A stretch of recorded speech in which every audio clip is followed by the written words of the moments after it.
and welcome to Who Dares Rolls. I am your host Mike B, and here we are again with another video. So this is a purge video. This is I've seen these people do these. I thought I'd give it a go. I've not watched anyone else's one of these, so we'll see. But I'm going to do a games I am releasing back into the wild. Okay, games I've done with, they're either not getting played or whatever. So I've got 10 games that I am purging from my collection. And I shall give you a brief thing about them as I pick them out. Which you like that? It's content. What do you want? Are you not entertained? So, in no particular order, I will start at number 10, which is going to be Smash Up. Good old Smash Up. So, bought this very early on. It is, if you don't know, it's a deck shuffling game, I think it's called. It's its tagline. It was kind of a mishmash of deck builder. You're kind of building a deck on the fly, attacking bases, all that sort of stuff. It sounds pretty cool. I remember seeing reviews of this. I think it was on Will Wheaton's Tabletop or whatever it was. I think it appeared on there. I like the idea that you started with various different fictions. You took two factions and mashed them together, and then you kind of found synergies between the two. Pirate dinosaurs and stuff like that. It kind of sounded cool. It sounds on paper amazingly really cool. However, in reality, it's not that great. It's really not. It's a game I picked up. I've played a few times. It doesn't play very well, scale very well to larger numbers. It's a bit complicated. I say complicated. It's not that complicated, but for what it's doing, it's a lot more complicated than it needs to be. And it's just a bit clunky, and it's a bit messy, and it doesn't get played. It doesn't get played. It's possibly something for someone to have in the early doors in their collection. It was relatively expensive. I've got about 2 or 3 expansions in here as well. But just, it doesn't see the table. It doesn't get played. There are games I jump on and will play above and beyond this. So why is it here? Well, it's not going to be for much longer. Goodbye, Smash Up. So number 9 on the list is Battle at Kemble's Cascade. This was a good few years ago that it came out from Z-Man Games. It was the attempt to do I say a sideways scroller. It's not really a sideways scroller. It's that style of sideways scroller or up the screen scroller arcade game as a multiple player game. Using tiles that slide in and out. You upgrade your spaceship, you kind of fly up. A bit like Gallagher, but as a board game. And you kind of fly up and you shoot stuff and you get monsters. You get the big end boss and you fight him and you kill him. And you're leveling your ship up and getting stats. All the good stuff from arcade. So, and it's got this kind of cool retro arcadey feel to it. It's got some crazy components of these trays you slide around and you move up. It's very busy. It's fiddly.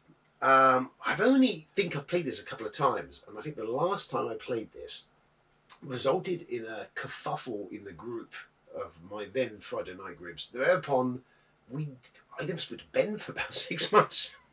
It was a board game catastrophe, really. So it never really came back to the table. And kind of the kerfuffle was less about the game, but what happened in the game. There's lots of fighting in the game, real meanness in there. Anyway, I digress. So yeah, I don't know. It's out of print. I've had it. It's sat on my shelf. I like the theming. I like the idea of it. But actuality of actually playing it, it's kind of a fiddly fuck around. And it's like, ugh. And again, it's not one that I kind of reach for as I'll give that a blast. So there it sits on the shelf, looking kind of cool, but not actually doing anything. So let's be off with that. So number 8 is going to be The Pursuit of Happiness, which is a perfectly fine, actually quite fun, all right game. It's a good game. It's a solid game. It's kind of the game of life, but the gamer's version is really what as close as I can say to it is. You have a character, you raise them up, you get them a job, you find a spouse, you have life lessons, and you go it takes you from birth to death, essentially, that sort of style of thing. And it plays very well. It's not too complicated. I played with the Sun #1 a couple of times, played with the game group a couple of times. I don't mind it at all, but it's not getting played very much. I kind of think I've played it out, really. Played it a few times. I never picked up the expansions. I toyed with it, but it wasn't getting played much, so why fork out more for expansions? It's a solidly good game. It's perfectly good, solidly good game, but it sits on the shelf. and there's probably other games I'll play above and beyond it. But there's nothing wrong with it. It's a good game, just possibly time to release it into the wild again. Number 7 is Time Stories. Time Stories from Space Cowboys. When this first came out, astounding idea, really great idea that you're playing these missions, but there's a time to around them. Actually did a really good job of capturing the essence of time travel, that you could jump back and forward into the storyline. And it was kind of cool to work out these puzzles.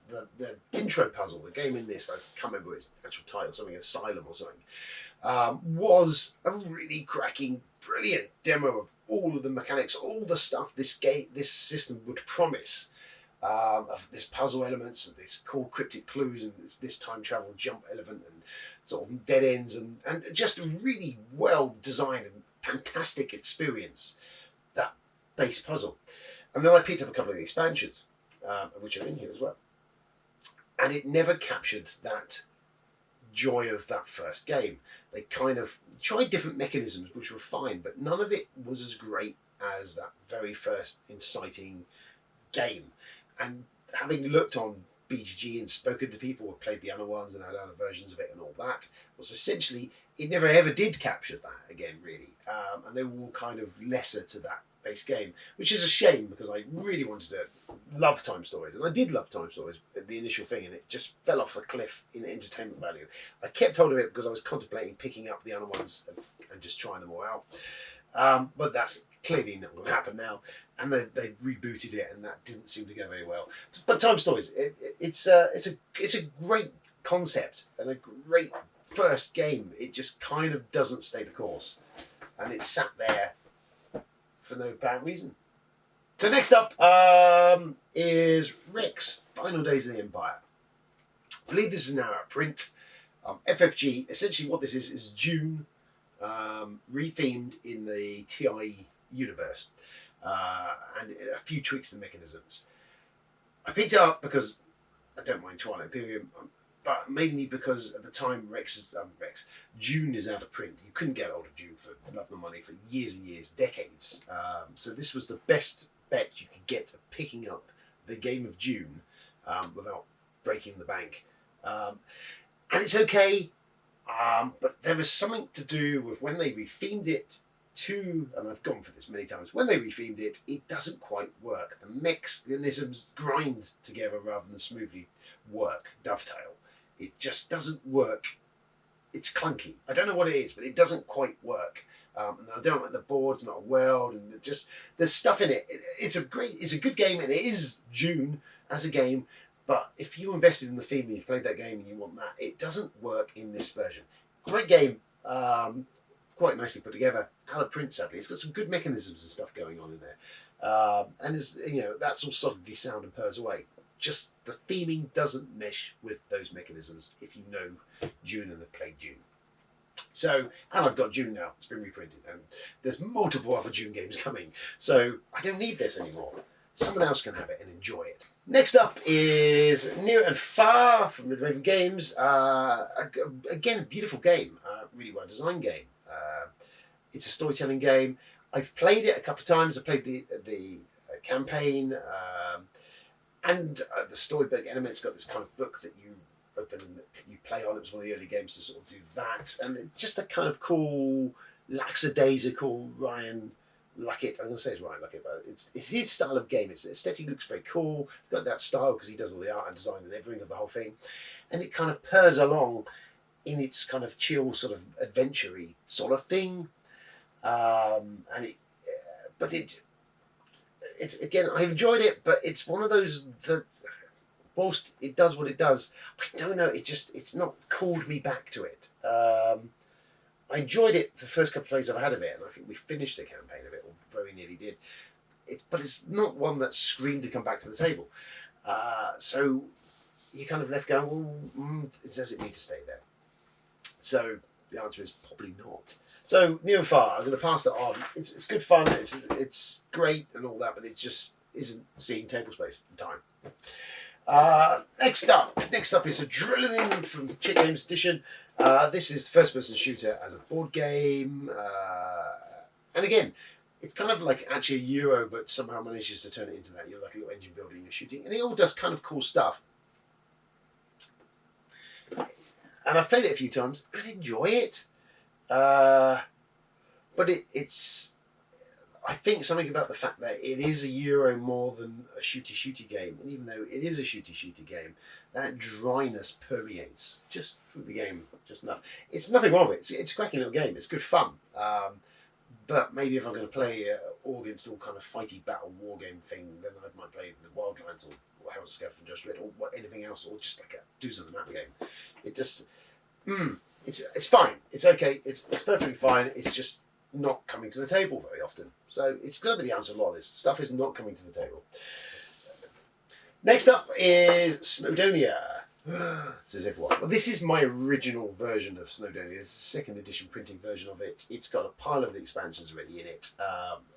It's a great game. I love Snowdonia. It's a nice little, really clever little worker placement design by Tony Bordeaux. Lots of variety to it. Lots of expansion abilities. It's all good. I've got the master set from the Kickstarter a few years back. So that's got pretty much everything in it. And slightly posher components. And, just blinged up a little bit better. So really, I kept hold of this because of the aesthetics of it, and I like this. It was more portable, but neither of them are getting played that regularly, that very often. So really, there's no point in this sitting on my shelf. Someone else could make use of it. It's a great game, and it's got some really good expansion bits in there. So I'll pass it on somewhere along the line as a gift to someone else. Next we have New Angeles. This was FFG's kind of early attempt to try and re-theme Battlestar Galactica to a point. It kind of takes some of those mechanisms and how it works, bits of it, but it does radically redevelop and redesign and recome at it. But it essentially is trying to be kind of Battlestar Galactica, but in a new theme set in the Android universe. New Planes Corporations. It's a game that I picked up a while ago. I think it went cheap for a little while, so I picked it up. I've had 2 aborted attempts of trying to play for a table, and it's never quite made it. And I've got Battlestar. There's now the new Cthulhu-themed streamlined version of Battlestar coming.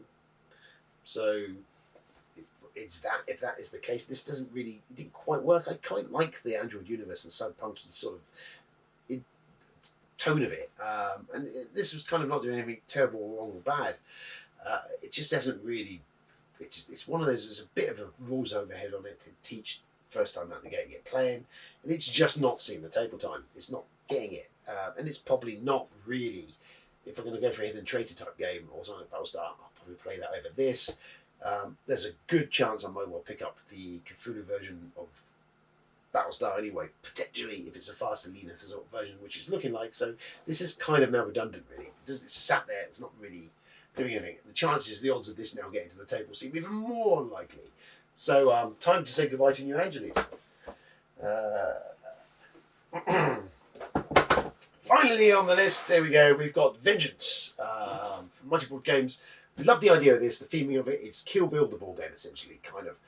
You as one of these these vengeance-driven characters like The Bride or any of those movies with vengeance movies. It's vengeance. It's supposed to be an exploitation, vengeance B-movie as a ball game. And it kind of is. Down with montages and the aesthetics of it and the idea of it's kind of cool. And you basically, the idea is if you're playing more than 1 or 2 of you, you're all playing these same vengeance-driven bad guys, and you're going to these hideouts of these bosses and dudes, and you'll go around, you're fighting your way through them till you get the big boss and get it. And it's great, and it's really good theme, and I really like all that, but it's clunky, it's a bit fiddly, it's kind of a lot more going on than needs to be, maybe. I know they've just done the roll and wait for it. Everything about it I really dig and like, but it just doesn't, it's not coming back to the table very often. It's just a lot I'll play something else above it. It's one of those that's in my collection. I love the theming and all that, and I love the design and production of it, and everything about it. It's just kind of, So it's probably time to kiss it goodbye. That is some of the games I'm purging. There is a bunch more stuff. There's a bigger buy going on locally to me this weekend, so this stuff is all going out the door in a few days' time. See how we get. See what's left. Maybe I'll do a subsequent video and we'll see what's left of this. There's a bunch of other things that I'm not going to go through, which play even less or whatever. I'm also going with this lot. But yeah, we'll see what goes. We'll see what clears, see what goes, and I'll maybe do a catch-up video of if anything sold at all. It's going to be priced to sell. It's just a lot easier. I love a bring and buy because it means I don't have to worry about getting postage sorted out and all that. I can just take it down, slap the price on it, whack it onto the old shelf. If someone buys it, it's gone. It's no longer my issue. If it doesn't, fine, I'll take it home. But it's no fucking around. It's the best way I like to shift games because people can just look at it, it's there and then, they make a decision, it's gone. You don't get messed around on the internet. Oh yeah, I really want that. Oh, and then it's dead radio silence. You know the score. Anyway, that is 10 games of some others that are going out of my collection over the next few days because, and I made a video about it, because I've been Mike B, this has been Who Dares Rolls. Thanks for tuning in. Would you have got rid of these games? Are you screaming at the screen going, what are you doing, man? It's too late now. The video's gone out. You're not even going to get hold of me. If there's anything of this stuff that you really wanted and it's still left after this, then maybe we can make a deal. But yeah, that's stuff that's going. Cool. Thanks for tuning in. I'll be back soon with some more videos. Lots of videos, lots of stuff filmed. Charlie's got stuff. Things and nonsense, but for the time being, have a great weekend, whatever at this point this drops, and I will be back soon, or we've already been back, and then wasn't it nice? Cheers, goodbye.